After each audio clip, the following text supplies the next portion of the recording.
Merci Bernard. Mention pour enfants enfermés avec Noémie Ninin, Selim Benzeguia en réalisateur et auteur. Production Nova Production France Télévisions et diffusée sur France 3. Alors, c'est un document qui est extrêmement perturbant.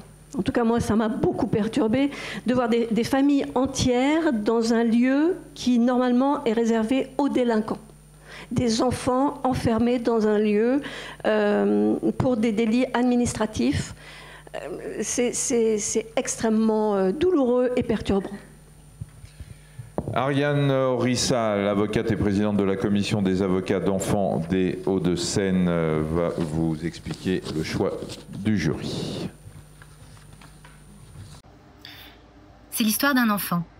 Il ne va pas à l'école, il n'a pas de camarades, il ne joue pas. Il n'apprend pas, il ne rêve plus. Il vit une demi-vie. Il vit enfermé. Et ça se passe en France, juste à côté de nous. Les enfants enfermés qui vivent dans un centre de rétention avec leurs parents, ce sont nos enfants. Ils ont souvent vécu en France pendant des mois, voire des années. Ils ont pu construire une vie, avec des amis, des activités, du savoir, des projets. Une vie brisée, comme suspendue par l'enfermement. Pour des raisons administratives et le plus souvent incompréhensibles, il est possible de priver un enfant de ses droits. Ce documentaire douloureux mais lucide est tourné à hauteur d'un enfant, avec des mains, des dessins, des regards, des voix fragiles.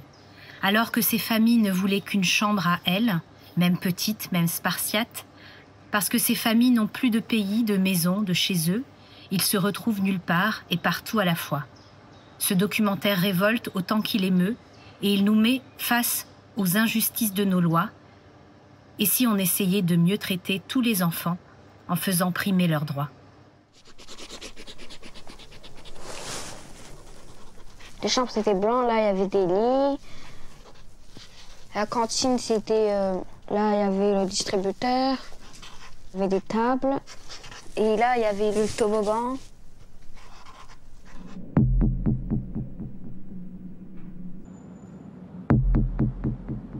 Là, on mettait nos téléphones, ils étaient dans un boîte, là.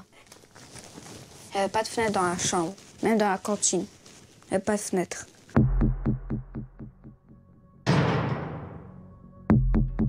Ah oui, encore, là, il y avait des trucs comme ça, là. Ça, pour pas sortir. Ça, et il y avait des trucs là. Pour pas sortir, en fait, il y avait des barres.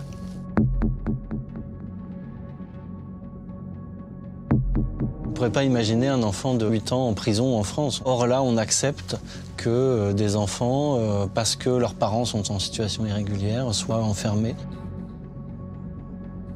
Il y a quelques années, il y avait eu des images d'enfants mexicains enfermés pendant l'administration Trump. C'était horrible. Tout le monde a trouvé ça horrible en France. Tout le monde a trouvé ça honteux. Ça se passe en France, en fait.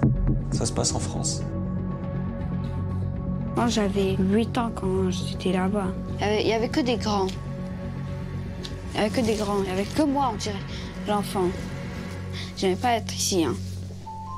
Même une courte durée est très grave pour un enfant. Il faut savoir que la temporalité n'est pas la même pour un adulte et un enfant. Un adulte, il sait qu'il a rendez-vous le jeudi 8 à 16 h. Et il sait combien de dodo il y a, pour le dire comme ça. Un adulte sait combien de jours il faut, il a un rétro-planning dans la tête, il s'organise. L'enfant, non. Un enfant petit, il ne sait pas ce que c'est la semaine. Donc déjà, avec cette donnée-là, si vous dites enfermé 3 jours, 4 jours ou 24 heures, le mal est fait. Depuis 2012, la France a été condamnée 11 fois par la Cour européenne des droits de l'homme.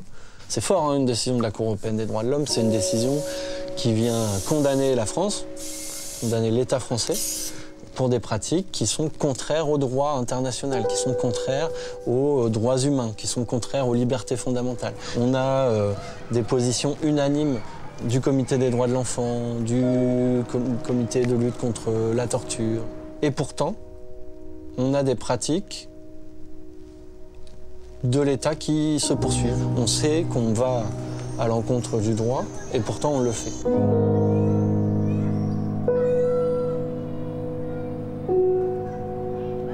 Et je vais demander à Cyprien Dez et Caroline Dussin, les producteurs, de bien vouloir descendre, prendre leur prix, s'ils sont là. Ils ne sont pas là, ils sont dans le métro. Non? Ils sont dans le métro. Très bien, nous mettrons donc leur prix de côté. Bernard. Oui, même s'ils ne sont pas là, il faut quand même dire que c'est un document très très puissant, très choquant, hein, très choquant, révoltant. Enfin, c'est une question d'injustice, c'est une question de dignité. Bon, il y a le fait d'être enfermé, mais il y a aussi quelque chose qui est très bien vu dans le film, c'est la honte que les enfants progressivement élaborent par rapport à leurs parents, puisqu'ils sont là. Qu'est-ce que les parents ont fait? Qu'est-ce que les parents sont? Qui justifie qu'on puisse être enfermé dans des conditions comme ça. Ça a quelque chose de dramatique. Mais c'est un problème très difficile. Très vite.